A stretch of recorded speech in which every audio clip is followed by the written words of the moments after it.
Rousseau, enchantée de te retrouver aujourd'hui. Nous allons parler de ton parcours professionnel de quinca. Cadre dirigeante pendant 20 ans dans les ESN, entreprises des services et du numérique, qui a notamment construit et piloté la filiale de Tata en France, Tata Consulting Services.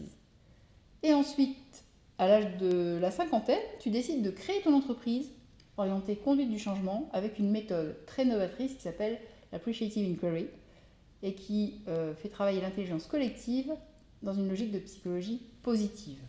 On y reviendra puisque c'est un peu l'avenir.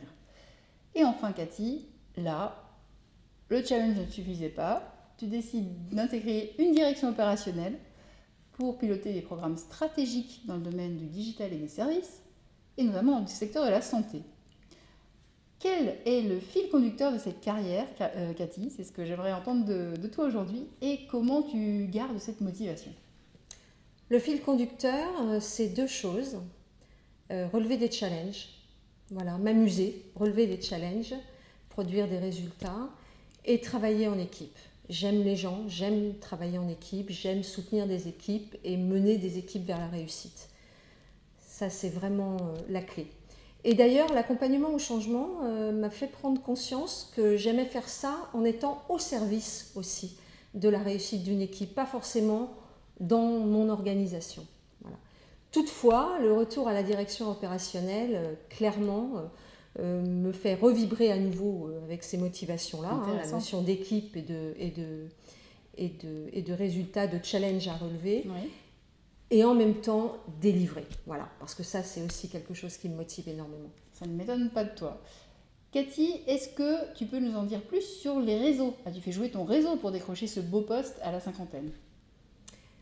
Réseau, alors je ne dirais pas que j'ai fait jouer mon réseau, je dirais que j'ai toujours entretenu mon réseau avec authenticité, c'est-à-dire que je dis ce que je suis et je suis ce que je dis, avec une transparence sur les résultats, justement. C'est-à-dire ma réputation est fondée sur des résultats que j'ai effectivement produits. Et enfin, sur l'entraide, c'est-à-dire que je suis moi-même un vrai réseau pour aider d'autres, des jeunes d'ailleurs, beaucoup récemment.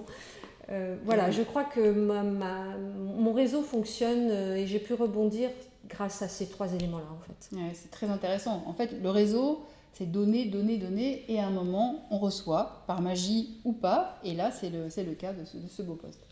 Cathy, la relation humaine, c'est vraiment quelque chose sur lequel tu es très attachée. Est-ce que tu peux nous en dire plus sur cette période inédite du Covid et comment tu as fonctionné avec tes équipes? Quel a été l'impact sur les méthodes de travail? Alors, la façon dont on l'a vécu, je vais partager avec toi deux cadres d'expérience. Une première expérience dans le cadre professionnel et une deuxième dans le cadre associatif. Dans les deux cas, il a été très important d'attacher une importance particulière aux personnes, c'est-à-dire d'être dans des échanges spontanés, humains, au-delà du fait de travailler, d'être tout de suite sur un sujet. La deuxième chose, c'est de privilégier quand même les contacts téléphoniques quand on est en one-to-one pour se parler, pour s'entendre. D'accord ? C'est une autre sensibilité quand même. Et en one-to-one, c'est important. Oui, tout à fait. Et puis l'autre aspect, c'est que typiquement dans le contexte professionnel, on s'est retrouvés après physiquement autour d'un séminaire portant d'ailleurs sur l'expérience du Covid et comment on travaille ensemble. Et on a également dans le monde associatif organisé un séminaire qui a été absolument incroyable de créativité pour, encore une fois, co-construire quelque chose ensemble. Après, tu parlais d'impact. Oui. L'impact, je dirais qu'il y a un impact positif, c'est-à-dire le télétravail, ça marche. Il n'y a aucun doute là-dessus, c'est même incroyable. Et je dirais même, attention, parce que la frontière vie professionnelle, vie privée est quelquefois un peu souple, on va dire. Et puis, il y a un impact, je dirais positif aussi, mais qui amène à réfléchir sur la nécessité qu'il faut quand même se voir. Il faut se rencontrer pour s'enrichir, pour partager. Il y a le World Café qui est fait pour ça, d'accord ? Donc c'est vraiment de parler, de partager et de s'enrichir en dehors des instances prévues pour ça. Aussi pour lever d'éventuels malentendus qui pourraient devenir des conflits. Oui, c'est précieux. Et enfin, dans le monde associatif comme dans le monde professionnel, maintenir le sentiment d'appartenance. Oui, parce que c'est vrai qu'il est facile de glisser du télétravail à l'isolement et c'est très important de veiller à ce que tout le monde reste dans ce collectif. Cathy, que conseillerais-tu à un quinca qui veut montrer sa motivation et la démontrer encore pour son entreprise? Un et une quinca. Une quinca, bien sûr, bien sûr. On est d'accord. Alors, je conseillerais tout simplement d'être d'abord très très conscient, de se regarder en face et d'être conscient de ce qui nous fait vraiment vibrer. Oui. Voilà, on a vraiment besoin de ça.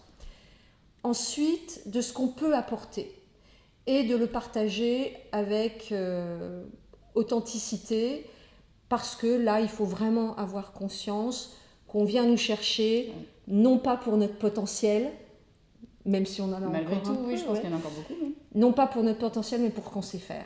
Donc du coup, ne pas hésiter à être très assertif pour parler de ce qu'on sait faire et des résultats qu'on a produits, etc., etc.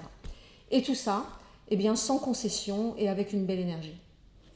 Cathy, merci pour ce précieux témoignage. J'espère qu'il a inspiré tous les quinquas que vous êtes, mais aussi tous les autres pour garder cette belle trajectoire.